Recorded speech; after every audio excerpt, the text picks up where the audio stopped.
करता है उसको देख लेते हैं, कहीं उसी तरह की स्ट्रेटेजी आपको? ये बात जो आप उनसे पूछिए जिन्होंने लिस्ट रोकी है। हमने तो अपना फाइनल फैसला बताया कि आज मीटिंग करके मंथन करेंगे, चौधरी ओम प्रकाश चौटाला से चर्चा करेंगे और जो आदेश चौधरी ओम प्रकाश चौटाला की तरफ से होगा कि फलां उम्मीदवार फलां जगह से लड़ेगा, उसको निश्चित रूप से लड़ाया जाए। बीजेपी के अलावा और कोई दल गठबंधन की बात करता है तो उस पर भी विचार किया जा सकता है? राजनीति में किसी चीज से इनकार नहीं किया जा सकता। सर आप एक कल स्पीकर ने फैसला लिया सर, विधायक ने जो 2 विधायकों ने इस्तीफे दिए थे सर, आपसे सवाल था कि और आज 4 विधायकों को नोटिस भी जारी कर दिए गए विधानसभा की तरफ से कि उनको आप सर नेता विपक्ष आप रहे हैं सर, आपने अगुवाई की है। हमने स्पीकर को किस डेट में लिख के भेजा था? 23 तारीख को। 23 तारीख को मैंने स्पीकर को एड्रेस करके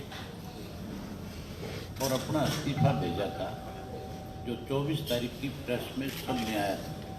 और मैंने उसमें ये कहा था कि जो 5 एमएलए हैं, इनमें रणवीर गंगवा जी भी थे और जिनमें 4 जो है अपने आप को जेजेपी के सहयोगी बताते, उन 5 के लिए हमने ये लिख करके भेजा था कि स्पीकर इन 5 के खिलाफ पहले कार्रवाई करे और खास करके जो गंगवा जी बीजेपी में ज्वाइन किए,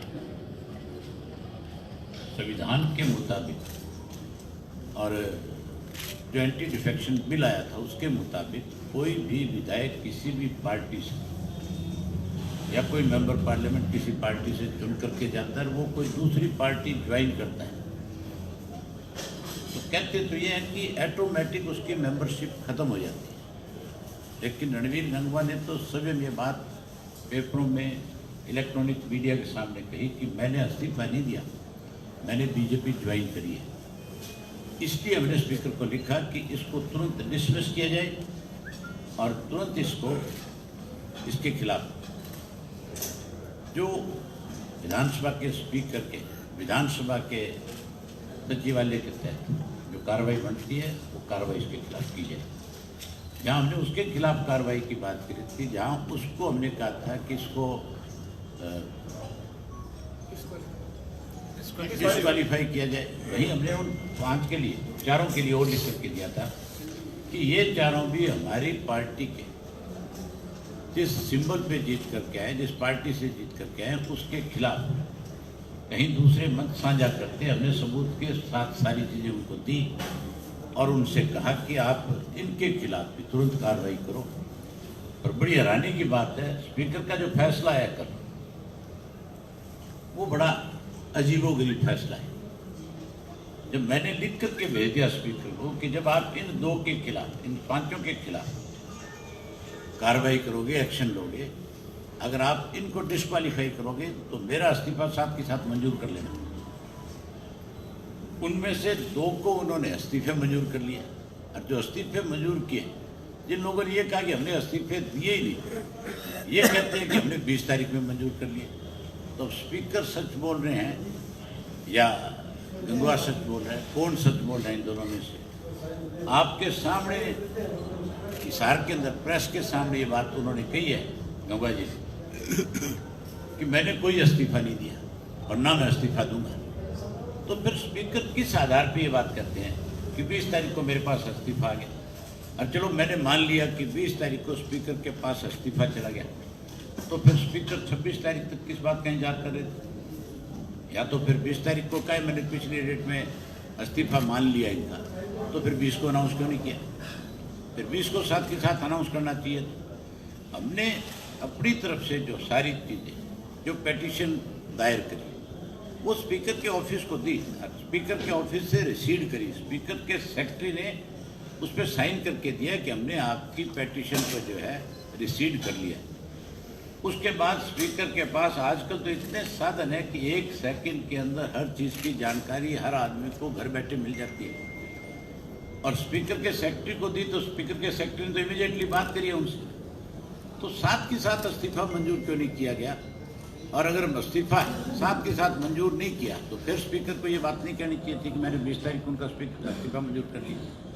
और मेरे वाले इश्यू में स्पीकर को ये कहना कि मैंने उनको हटा दिया, ना तो स्पीकर ने मुझे बनाया, मेरी पार्टी के विधायकों ने मुझे चुन करके अपना नेता मान करके अपोजिशन लीडर बनाया था।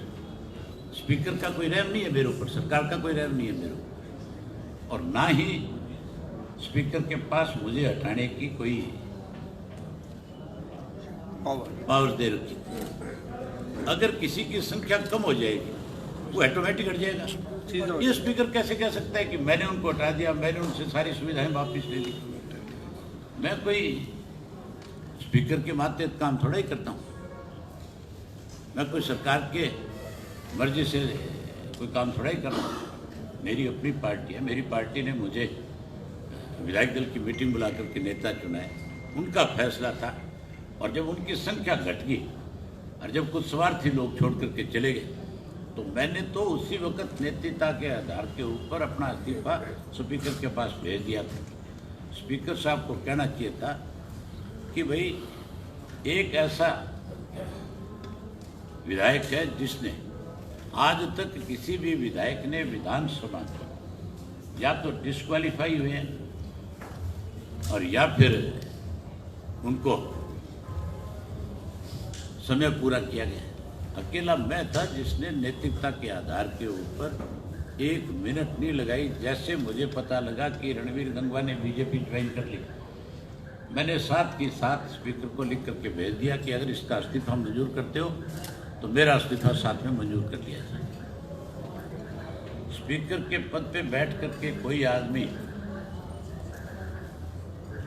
उस पद की गरिमा को कम करे, मुझे लगता है कि ये स्पीकर की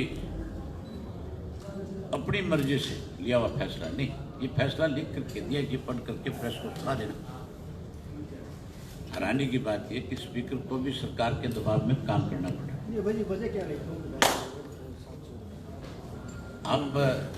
आप किसी चैनल में नौकरी कर रहे हो, आप छोड़ के चले जाओ, कोई रोका आपको? ये जो दोनों विधायक गए हैं ये दोनों स्वार्थी थे, ये लालच में आ गए। इनको कहीं ना कहीं ये लालच लोभ दिया गया होगा कि तुम्हें आगे टिकट देंगे, आगे तुम दोबारा चुन करके आ जाओ।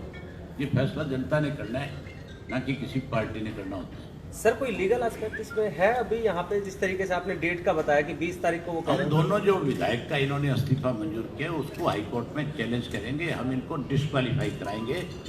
ये दोनों के दोनों डिस्क्वालीफाई होंगे और जब डिस्क्वालीफाई होंगे तो फिर मान के चलो कि जिस आदमी पे क्वेश्चन चिन्ह लग जाता है वो सारी उम्र का होता है, एक दिन का नहीं होता। अगर स्वेच्छा से इस्तीफा दे करके दूसरी पार्टी ज्वाइन करते तो कोई फर्क नहीं पड़ने वाला था, लेकिन कोई दागी होकर के जाए तो 100% उस पर सारी उम्र, उसकी आने वाली पीढ़ी से भी लोग क्वेश्चन करते हैं फिर कि तेरे बाप ने, तेरे दादा ने किस लिए इस्तीफे दिए, किस लिए छोड़ के भागे थे, क्या स्वार्थ था तुम्हारा? तो इन स्वार्थियों से तो पूछा जाएगा। विधायकों की ओर से असहज माहौल होने की बात कही जा रही है, कोई नई बात नहीं है। चौधरी देवीलाल के साथ सन 1977 के अंदर 76 विधायक थे और 76 में से कोई मेरे ख्याल 30-32 विधायक भजनलाल लेके भाग गया था, इकट्ठे ले गया, एक ही साथ ले गया, 30 लेके चला गया था। और 82 के अंदर 51 विधायक थे, हमारे 51 में से 9 बचे थे। उसके बाद 77 में भी, 87 में भी इसी तरह का खेल फिर खेला गया।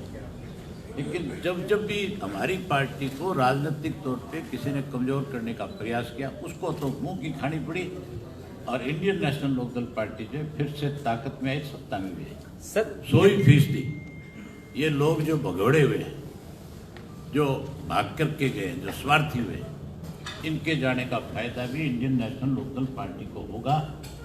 आम आदमी की जुबान पे इस बात को लेकर के आज चर्चा है कि स्वार्थी किस्म के लोगों ने कई दफ़ा इंडियन नेशनल लोकदल पार्टी को कमज़ोर करने की कोशिश करी, लेकिन उन स्वार्थियों को मुंह की खानी पड़ी, इंडियन नेशनल लोकदल पार्टी की ताकत पड़ी। लोकसभा चुनाव में आप निश्चित रूप से 100 का 100% लोकसभा के जब नतीजे आएंगे तो चौंकाने वाले।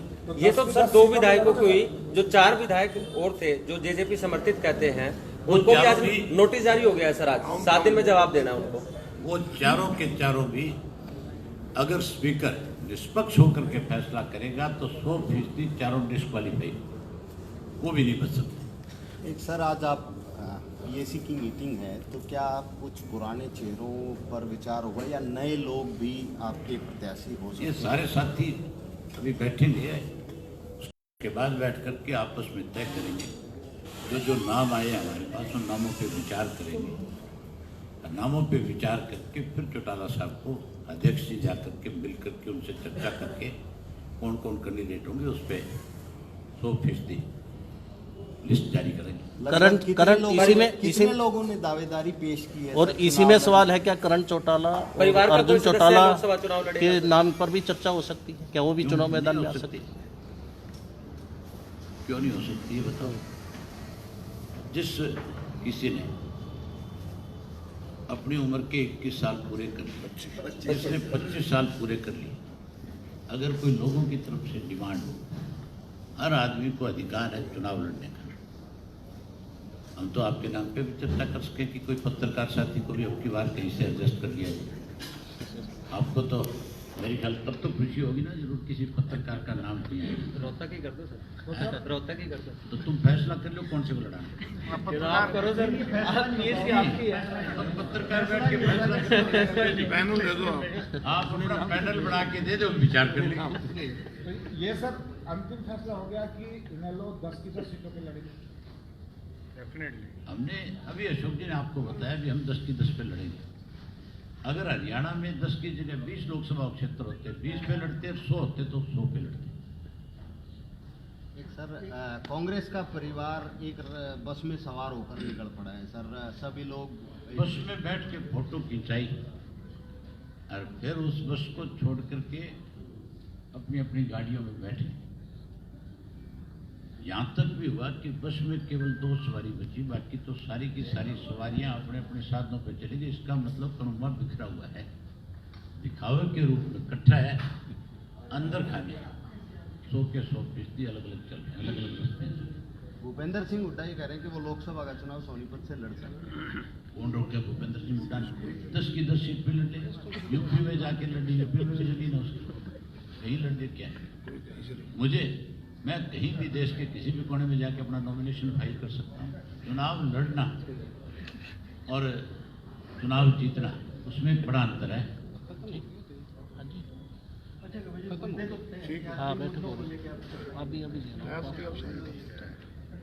हमारा सीधा सा एजेंडा है, इस प्रदेश के अंदर और पूरे देश के अंदर कांग्रेस के राज में भी किसान को कमजोर किया गया और पीछे भाजपा की सरकार बनने के बाद फिर किसान की और ज्यादा अनदेखी की गई। जहां किसान को आर्थिक रूप से कमजोर किया, वहां किसान को इन्होंने सामाजिक रूप से भी तोड़ने की कोशिश करी है, कमजोर करने की कोशिश करी है। अब राजनीतिक रूप से भी किसान को कमजोर करने के षड्यंत्र रचे जा रहे हैं। हमारी पार्टी का फैसला है कि हम कमेरे के हिमायती हैं। चौधरी देवीलाल ने एक ही बात कही कि एक कमेरों की जमात है, एक लुटेरों की जमात है। लुटेरे वो हैं जो बड़े इंडस्ट्रियलिस्ट हैं इस देश के, जो लाखों करोड़ का लोन लेते हैं, हजारों करोड़ की सब्सिडी खाते हैं और उसके साथ साथ यूनिट्स बना करके फिर वो लाखों करोड़ रुपया भी हजम करते हैं। सरकार उनके आगे नतमस्तक होकर के उनकी हेल्प करती है। कमेरा वो है जो खेत में कमा करके खाता है, जो छोटी दुकान चला करके अपना रोजी रोटी निकालता है, जो मजदूरी करता है, जो छोटा कारखानेदार है, जो बेचरी चलाता है, जो कोई आटे की मशीन चलाता है, कोई छोटे मोटा तेल का काम करता है, वो लोग जो है वो कमेरा वर्ग है। हम उसके हिमायती हैं। चौधरी देवीलाल ने कमेरे के साथ जब कभी भी किसी ने नाइंसाफी करी, उसको कमजोर करने की कोशिश करी, अगर वो किसी पद पे भी थे तो उन्होंने पद छोड़ दिया उसके लिए। हम भी 100 का 100% कमेरे की लड़ाई लड़ेंगे और कमेरे की बात को लेकर के ही लोगों के बीच में जाएंगे। एक सवाल है सर, भारत के वैज्ञानिकों ने आज जो है 350 किलोमीटर अंतरिक्ष में लाइव सैटेलाइट को मार गिराने का परीक्षण किया है, वो सफल हुआ है। हम उनको बधाई देते हैं। हमारे देश के साइंटिस्ट, अगर वैज्ञानिक जिनमें इतनी क्षमता है कि वो इस तरह की चीज़ को ईजाद कर सकते हैं, तो मान के चलो हमारा वैज्ञानिक आज देश पे नहीं दुनिया पे राज कर रहा है। हमें खुशी है कि हमारे यहाँ पे भी इस किस्म की विभूतियाँ हैं। एक तरफ तो ये लोग हैं जो देश का बड़ा सम्मान है, एक तरफ कुछ ऐसे राजनीतिक स्वार्थी लोग भी हैं जो अपनी राजनीति को चर्चा में रखने के लिए, जिनका वजूद खत्म होता जा रहा है, अपने आप को चर्चा में रखने के लिए हमारे जो माननीय लोग हैं, जिन लोगों ने देश के अंदर एक अपनी अलग पहचान बनाई, चाहे वो सर छोटू राम थे, चाहे सर छाजू राम थे। हमारे दो ऐसे चेहरे थे इस प्रदेश के जिन्होंने, एक ने तो इंडस्ट्री में सबसे बड़ा योगदान इस देश में रखा, एक का किसान वर्ग के लोगों के साथ अंग्रेज जब जबरदस्ती कर रहे थे तो उन्होंने एक आंदोलन खड़ा करके एक ऐसी पहचान बनाई थी अपने आप की कि वो किसान के मसीहा कहे गए। और आज भी किसान खेत में जब जाता है, जिस घर में छोटू राम की प्रतिमा है, फोटो लगी हुई है, वो मेरी ख्याल उसको भगवान के रूप में नमन करता है और नमन करके फिर अपने खेत की तरफ रुख करता है कि तेरी वजह से आज मैं जिंदा हूँ। अदरवाइज इस किस्म के कानून इस देश में बन रहे थे कि किसान के पास तो एक कोड़ा जमीन भी नहीं बच सकते थे। एक तरफ तो हम लोग उन लोगों को याद करके उनके दिखाए हुए रास्ते पे चलकर अपनी पहचान बनाते हैं। कुछ लोग ऐसे हैं राजनीति में जो उस पहचान को ख़त्म करने की कोशिश करते हैं। जो इस तरह की पहचान बना चुके हुए लोग हैं, उनकी पहचान और ज़्यादा बड़ी होगी। जो कोई उनको पोष करके राजनीतिक तौर पे कहीं जिंदा रहना चाहते हैं, वो खत्म हो जाए। सर, जिनकी आपने बात की अब छोड़ यार, इतनी दिखा